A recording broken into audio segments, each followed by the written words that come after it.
Greetings, comic friends. It is TGIW. Thank God it is Wednesday. Wednesday, new comic book day. All right.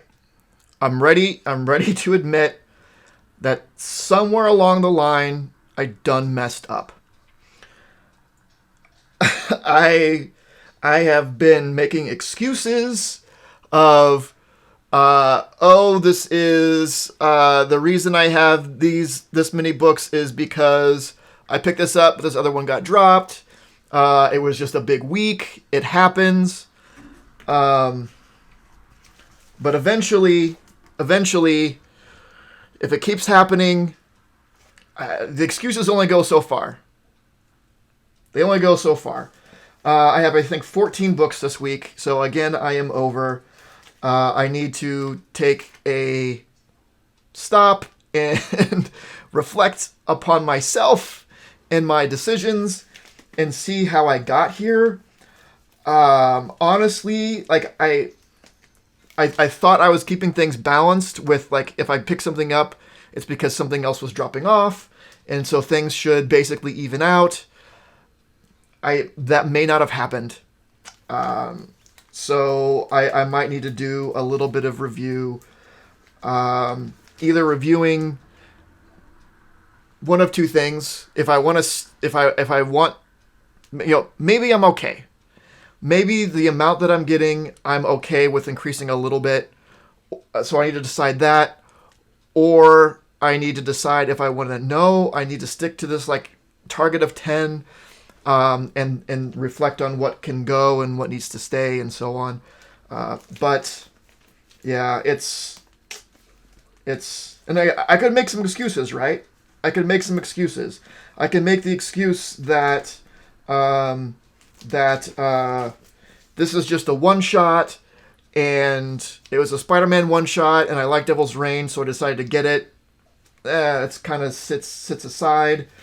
I could make excuses on this. Again, it's a one-shot to the Mirror War. So it's, taking those two out, it'll be 12, but it'd still be 12. So, I don't know. Anyway, whatever the case is, some reflection has to be done.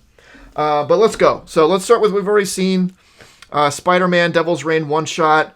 A couple reasons for getting this.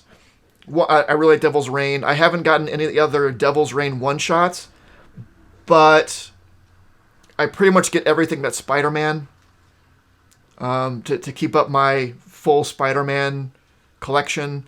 So that's kind of why that's there. Star Trek Mirror War, Geordi. Again, I probably didn't need to get this. I have Mirror War on my poll, so I think they automatically did this for me, and I kind of felt bad, like saying, no, I don't want it, when they probably just ordered it for me. So I got it. The other thing that's kind of weird, it is a one-shot. The Geiger 80-page giant. This actually came out last week, and I didn't pick it up. I didn't notice it. And someone from my comic shop got a hold of me and says, hey, did you want this thing? Like, oh, yeah, kind of. So, and this is a one-shot. It's kind of a strange one-shot. But, again, excuses, right? And I could also say, oh, this wouldn't have been this week because it came out last week. Yeah, but then last week would have been bigger. It's all the same. The average would have been the same. I think that's it for the kind of like, it's kind of weird for this week. Yeah. So She-Hulk number 2. I've been getting the Sensational She-Hulk. I have all of the first volume of She-Hulk, which I really liked. And I like Rainbow Rowell.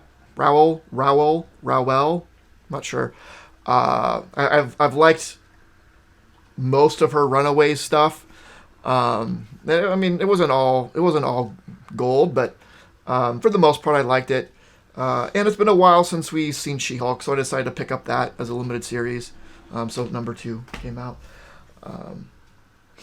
Spider-Man number 91. So this and then 2 more until the end of Beyond. Again, it's been great. It looks like we have a different writer from last week. I think Wells was the last 2 issues. This is Thompson. I think they're doing a good job of making things interesting towards the end here and wrapping things up. I was on the fence about Beyond when it first started. One, because it was, again, Evil Corporation is evil, duh. And also, how long is this going to last? It seems like they've done a good job on both of those. Like, yes, Evil Corporation is evil, but they didn't try to, like, from the beginning you could tell that, right? They didn't try to hide that Evil Corporation is evil. It's like, yes, Evil Corporation is evil. Ben Reilly doesn't know that. And it kind of, I don't know, it gives some explanation for that, I suppose, with them messing with his mind. And I mean, it makes sense for it to last as long as it did, or as many issues as it did, because there were some issues that focused on Ben and some focused on Peter. There were kind of 2 stories to be told there. So I was okay with it. Overall, like, and so far, I mean, obviously I don't know how it's going to end, but I like it. I like the Beyond storyline. Moon Knight number 9. This is another one where I wasn't so sure at first. It kind of took me a while for me to kind of get on board with it, but I am on board now. I think there's enough distinction between his Moon Knight and Mr. Knight personalities and what they do to make it interesting and viable for both of them to be in the same book. Because that's new, right? He's always been Moon Knight or Mr. Knight. He's never been both at the same time. So this is it's new in that way, and it seems to be working all right. Alien 10. This storyline's fun. Again, the Alien book is a number of individual stories that aren't connected to each other. Each one, from 4 to 6 issues, somewhere around there. And this one, there is a colony on a planet that is very primitive. They don't really have like electronics. They're working the land sort of with their hands. And a ship crashes in which there was a xenomorph on board. And if I remember correctly, that was kind of planned. Like, they were put out there to kind of grow with the intention of introducing a xenomorph into that group. But now they're fighting back. Will they survive? I don't know. We'll find out. Batman 121. Lex is doing things. Ghostmaker is there doing things. Batman's been good. I like seeing Lex, who is obviously historically a Superman villain, show up in Batman. I think that is fun. So yeah, it's good. Daredevil, Woman Without Fear. So this is all about Kraven hunting Elektra. In the world of Devil's Reign, right, where he is a Thunderbolt. He is government sanctioned to go take care of Elektra. But it's good. Everything here. It's a good week. Everything here is really good. Which is going to make it hard to cut back. Because I love all of it. It's all great. Fantastic 441, Reckoning War stuff so far has been good. We've only dipped our toe in it, so still excited to see where it goes. The whole what is it, that race that got a hold of Watcher technology, and the reason that the Watchers said we no longer interfere, but now Uatu's like, look, I know we have this no interference thing, but the reason we swore no interference is coming back. This is sort of on us. We have to take care. This is our bad. Like, I understand us not interfering with things that are just kind of going on, but we messed up. This is what's going on is our fault. We should interfere to help fix this. And it's good. The last book you'll ever read. This continues to be great. This book that kind of drives people mad has this very in the mouth of madness sort of feel to it. what is the I can't remember the main character's name. What is her role? Did she do it willingly? Was she a puppet of like a demon or something? I don't know, it's just such a nice fun story. I mean, nice fun story is probably bad. It's an interesting, engaging story. It's not fun. People going insane and murdering each other. Fun. It's not that, but it's good. Spider-Woman 20. Every time this comes out, I say it. I think it's probably the most underrated superhero book out there. It's so good. It's so much fun.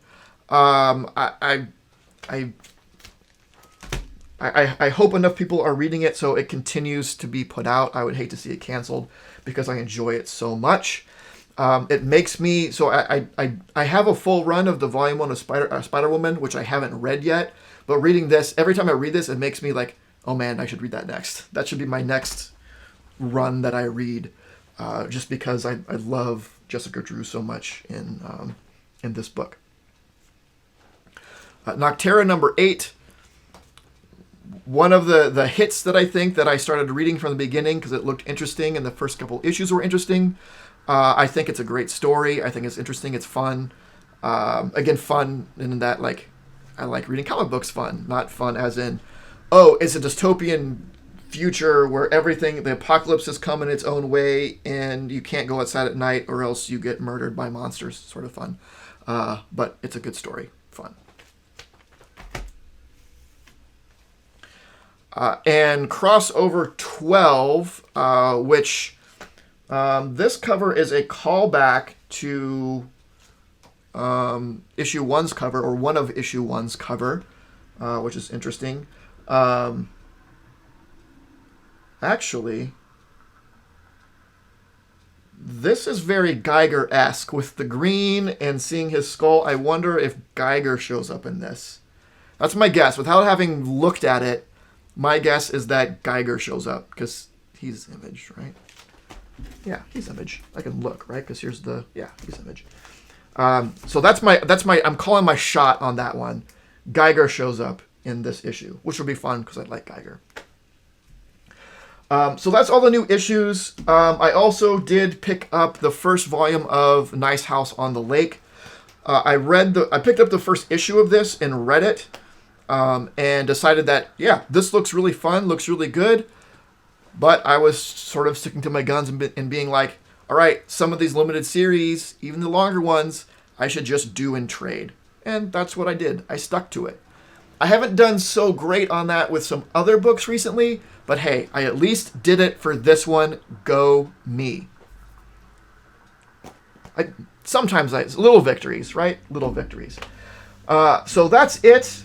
Let me know your thoughts, what you got that I missed, or what you got that you're just really excited about, what I got that you think is interesting. Let me know. If you called your shot and said, like, hey, I see through your BS, Titan. Those excuses only go so far. You are slipping. It took me a while to figure it out, but if you called it early, let me know and chastise me in the comments. Like, comment, subscribe, do all that stuff. And of course, don't forget to make yours Titan. This video was brought to you by Titan Comic Pressing. Follow us on Facebook and Instagram at Titan Comic Pressing LLC.